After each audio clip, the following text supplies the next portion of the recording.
성도 여러분, 안녕하세요. 6월 23일 금요일 아침입니다. 찬송가 285장 주의 말씀 받은 그날 다 같이 찬양 드리시겠습니다.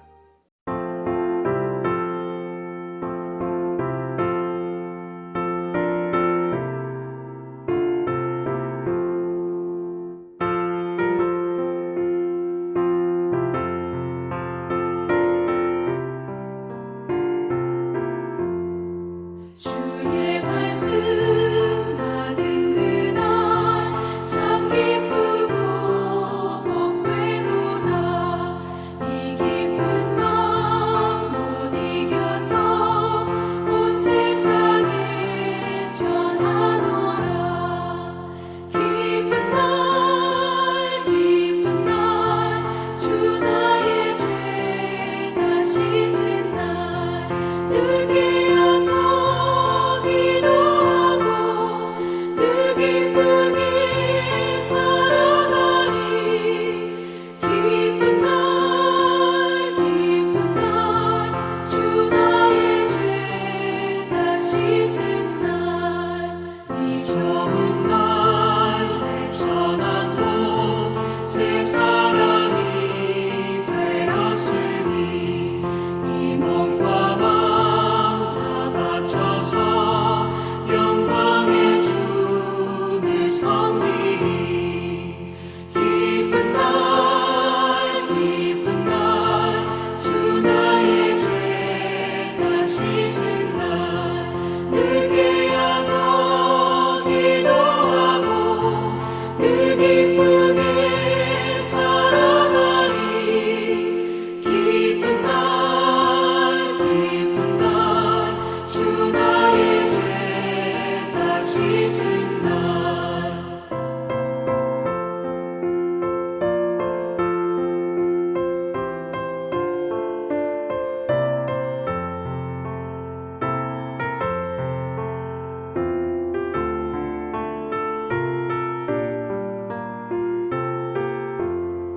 새 사람 된 그날부터 평안한 마음 늘 있어서 이 복된 말 전하느니 나의 본문 삼았도다.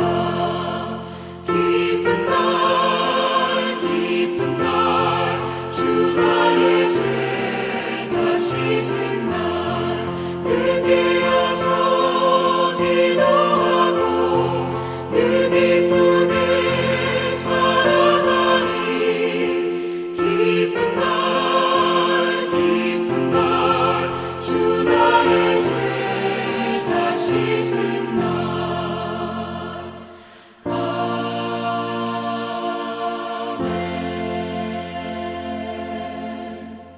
아멘. 하나님께서 오늘 우리에게 주시는 말씀은 사도행전 2장 37절에서 47절까지의 말씀입니다. 그들이 이 말을 듣고 가슴에 찔려 베드로와 다른 사도들에게 물어 이르되 형제들아 우리가 어찌할꼬 하거늘 베드로가 이르되 너희가 회개하여 각각 예수 그리스도의 이름으로 세례를 받고 죄사함을 받으라.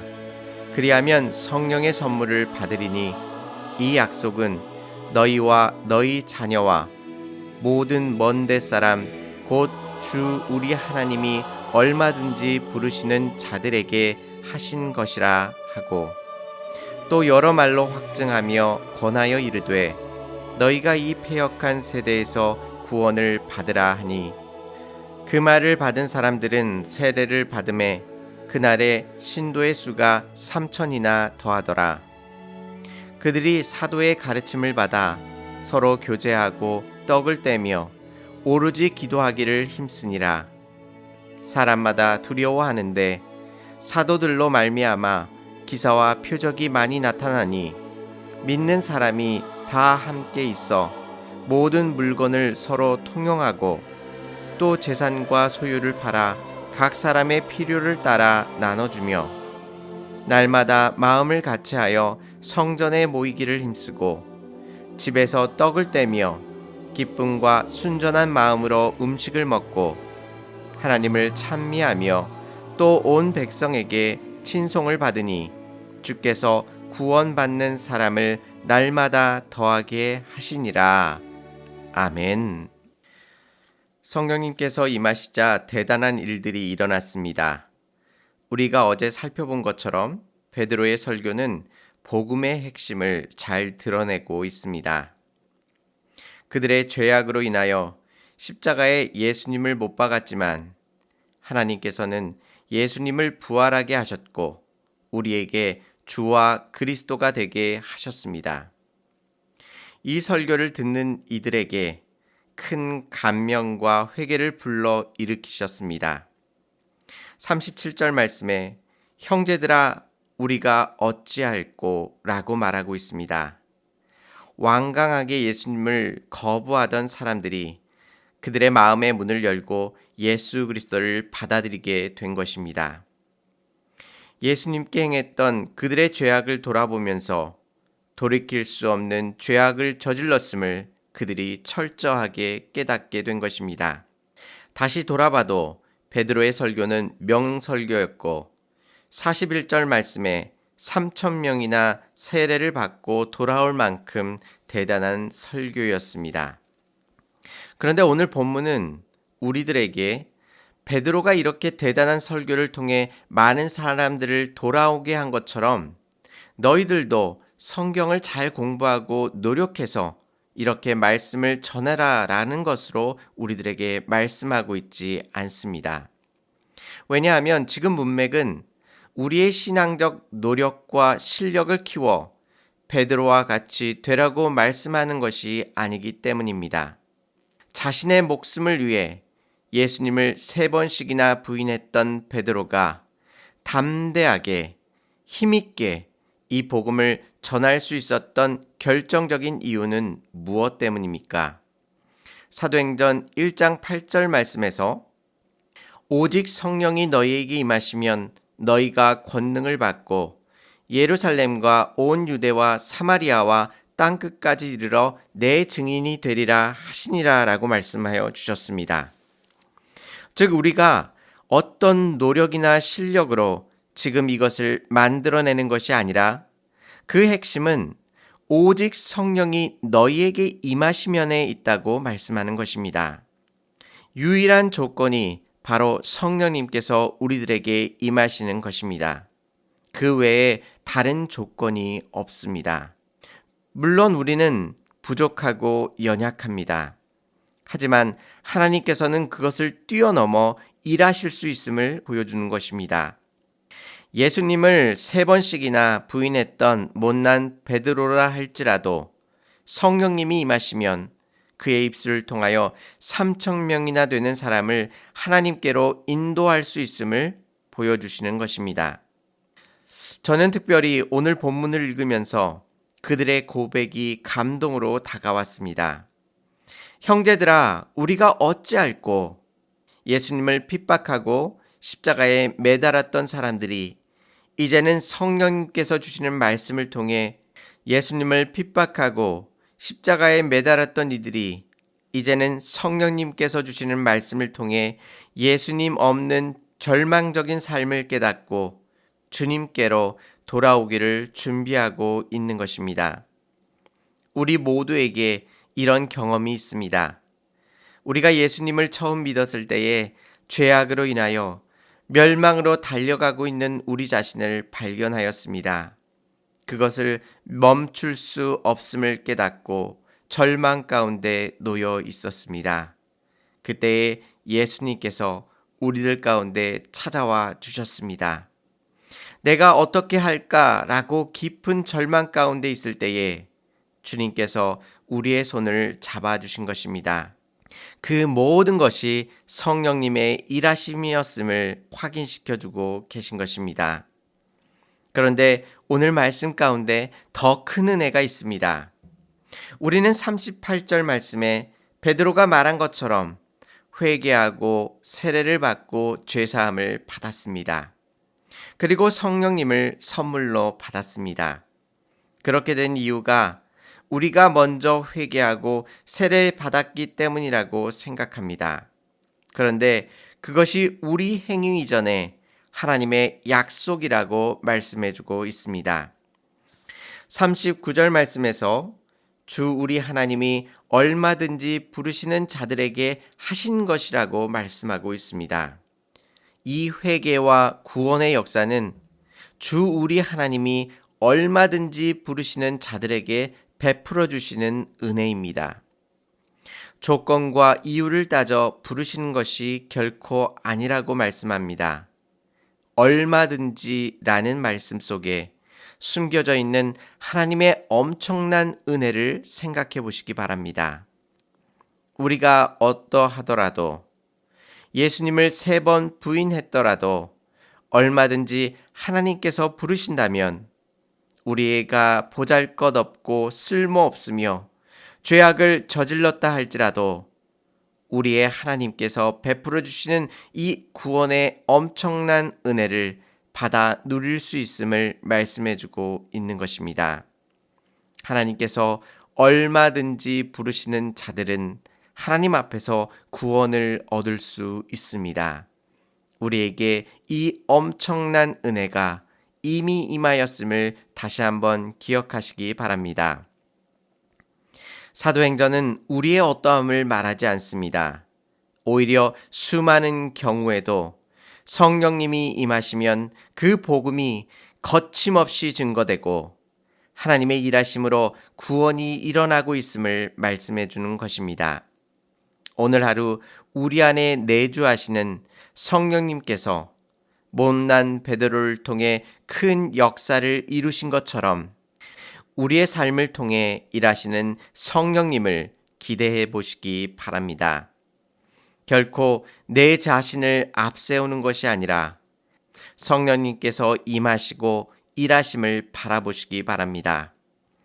47절 말씀에서도 구원받는 사람을 날마다 더하게 하시는 것이 믿는 사람으로 인하여 늘어난다고 말씀하지 않고 주께서 구원받는 사람을 날마다 더하게 하셨다고 말씀하고 있습니다. 주께서 구원받는 사람을 날마다 늘어나게 만드셨습니다. 오늘 하루 성령님보다 앞서지 마시고 성령님을 따라가며 그분의 일하심을 바라보시기 바랍니다.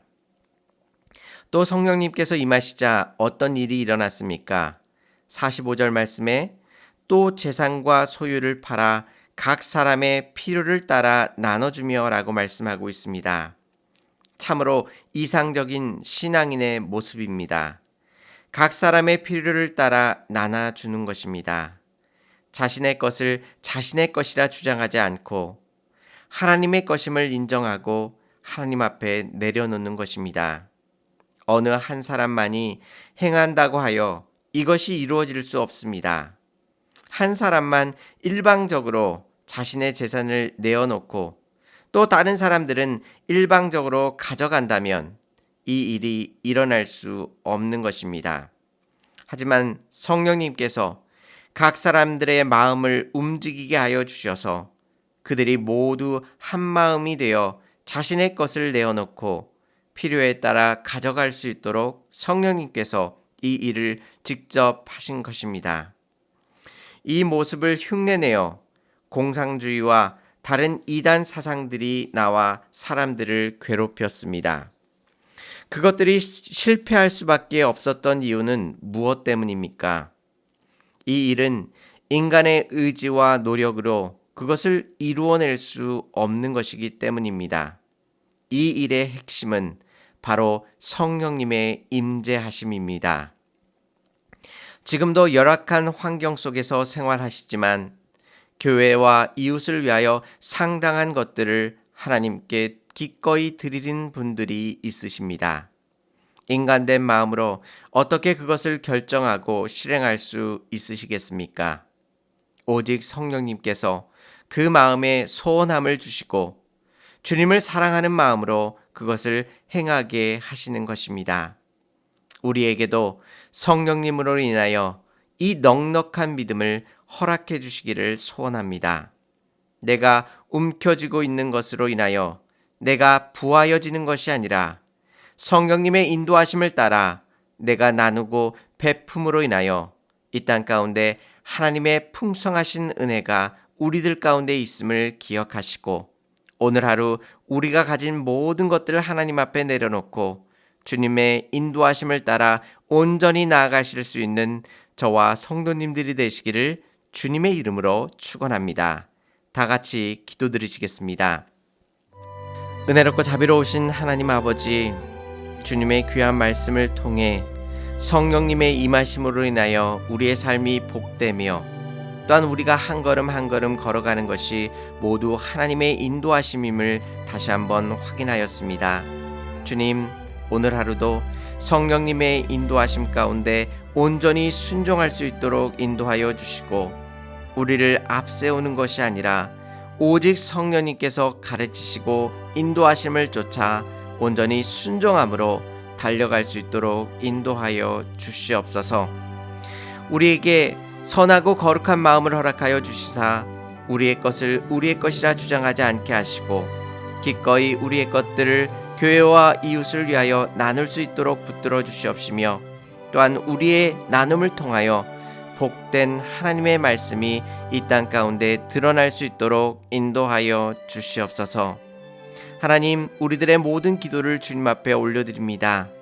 우리의 삶이 주의 채워주심과 인도하심 가운데 있음을 다시 한번 고백하며 구하는 자에게 풍성하게 베풀어 주시는 하나님의 은혜를 기억하며 오늘 이 아침에도 주 앞에 부르짖으며 하루를 시작합니다.